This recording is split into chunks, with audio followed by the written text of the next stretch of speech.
আপনার প্রিয় সাহাবী হযরত বেলাল রাদিয়াল্লাহু তাআলা আনহু আযান দেয়, শুদ্ধ স্পষ্ট আযান দেয় না, আশহাদুকে বলে আসহাদু। দরদি নবী আমার, দয়া করে মেহেরবানি করে তাকে আপনি যদি আযান দিতে বারণ করেন, আযান দিতে যদি মানা করেন, বেশি ভালো হয়। অন্য কাউকে নির্ধারিত করা হবে, অন্য কাউকে আযান দেওয়ার জন্য বলা হবে। ওগো নবীজি, বেলালকে আযান দিতে আপনি বারণ করলে সবচাইতে বেশি ভালো হয়, কারণ বেলাল সঠিকভাবে আযান দিতে পারে না, তার উচ্চারণ শুদ্ধ হয় না।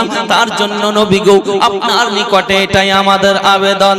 আমার নবী পাক দো জাহানের বাদশা হযরত বেলাল রাদিয়াল্লাহু তাআলা আনহুকে ডাকার পরে বলতে আছে, বেলাল তুমি আযান দেবে না, কারণ তোমাকে আযান দেওয়ার জন্য নিষেধ করা হয়েছে। আমার কাছে কমপ্লেন এসেছে, ওগো বেলাল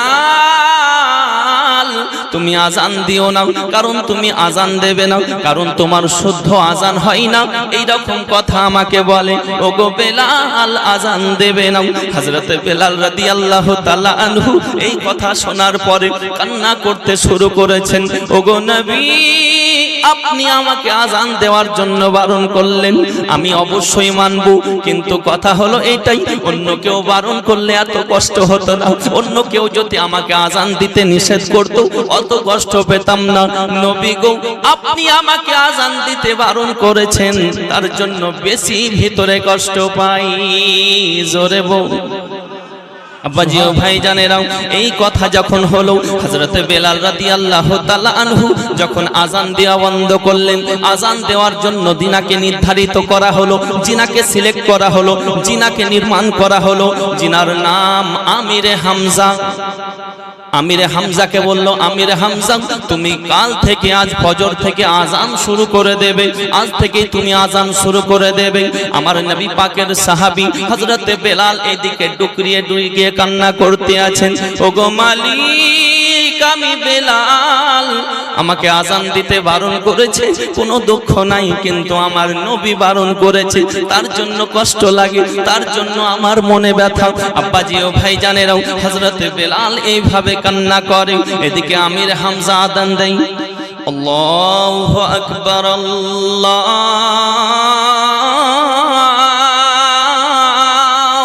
আকবার। সুন্দর আযান, আল্লাহু আকবার,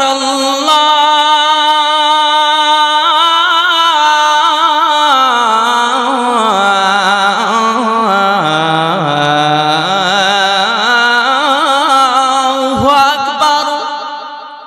সবাই বলছে, ইস, নবী পাকের সাহাবীরা বলতে আছে, কত সুন্দর আযান, স্পষ্ট হচ্ছে। আশহাদু আল্লা ইলাহা ইল্লাল্লাহ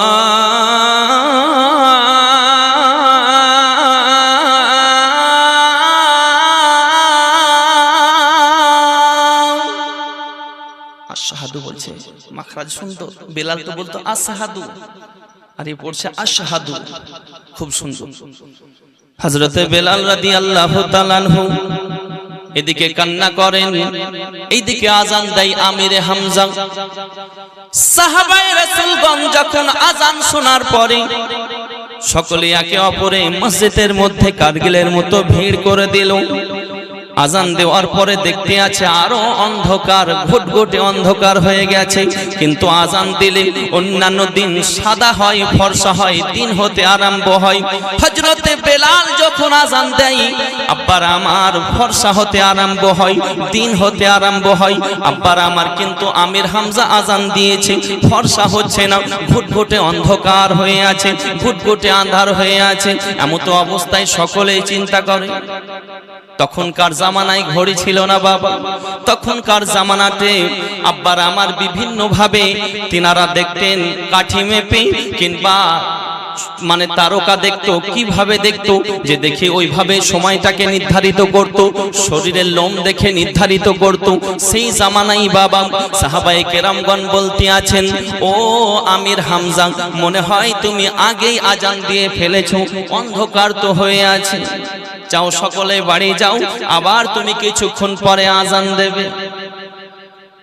সাহাবায়ে রাসূলগণ টুকটুক করে আপন আপন বাড়ি চলে গেলেন। আবার আমির হামজা আবার কিছুক্ষণ পরে আজান দিতে আছেন। আশহাদু আন্না মুহাম্মাদার রাসূলুল্লাহ।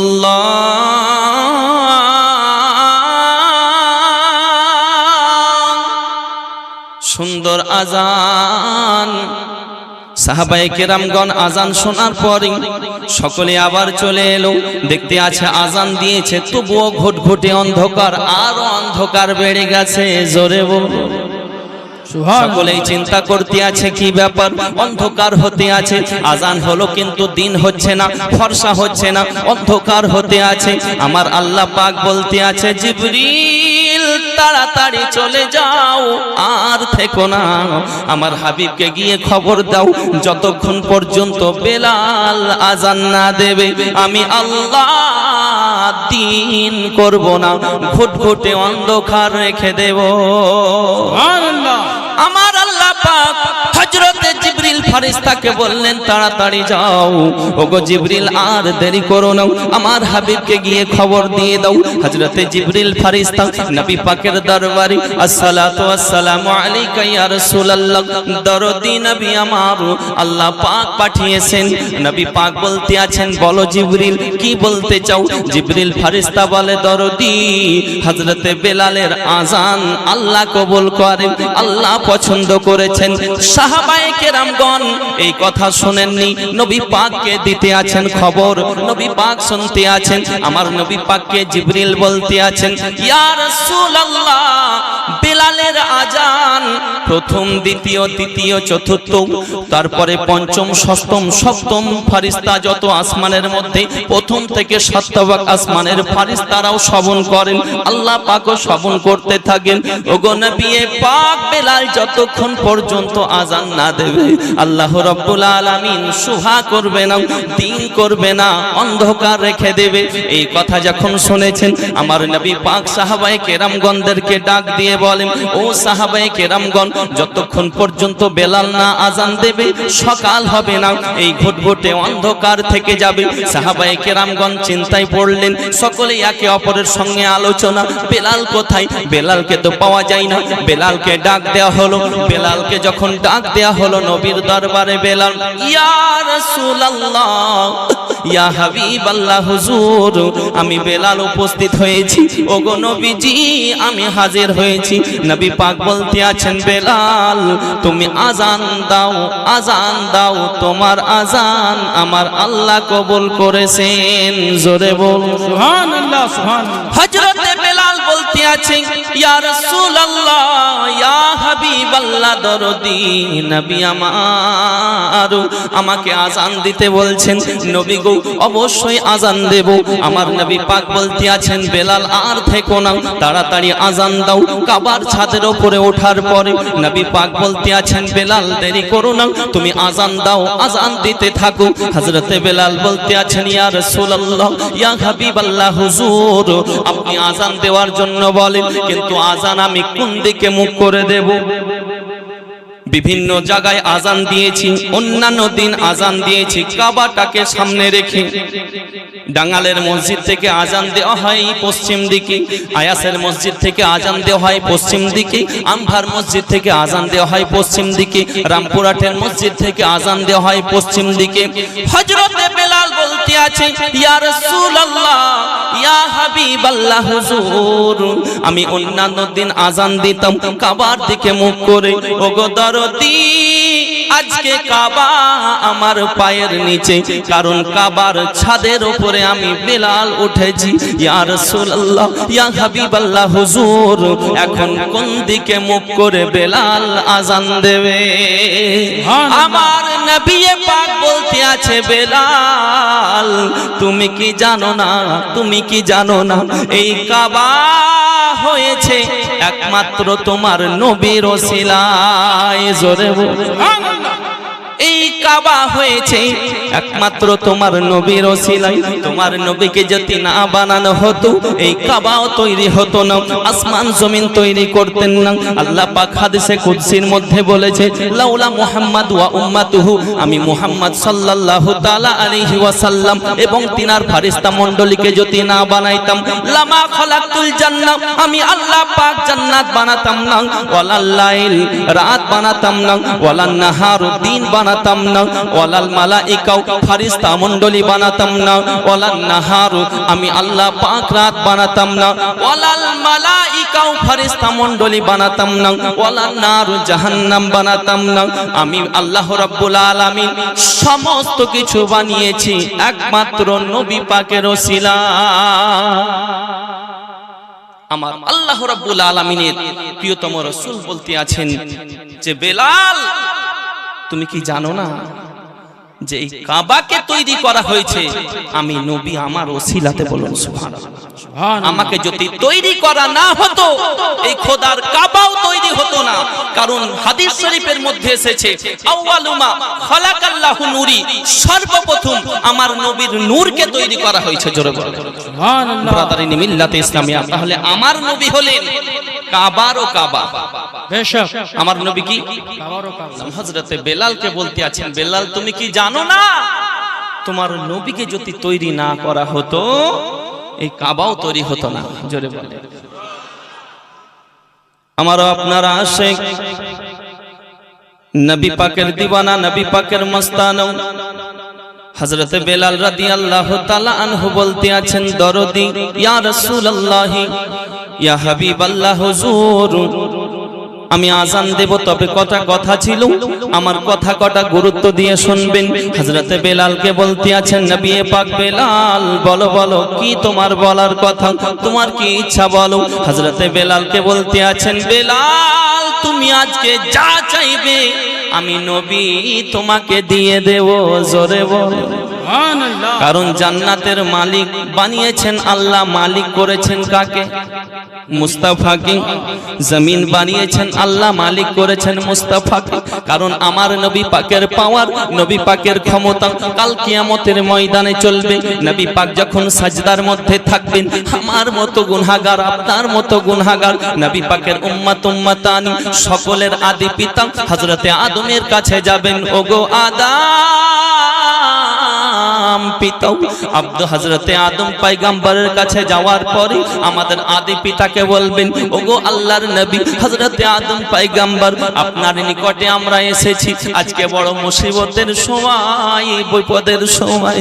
আজকে যদি আল্লাহর দরবারে একটু ফরিয়াদ করে দিন, আমাদের ঠিকানা যেন আল্লাহ পাক জান্নাতের মধ্যে করে দেন। হযরতে আদম কি বলবেন জানেন?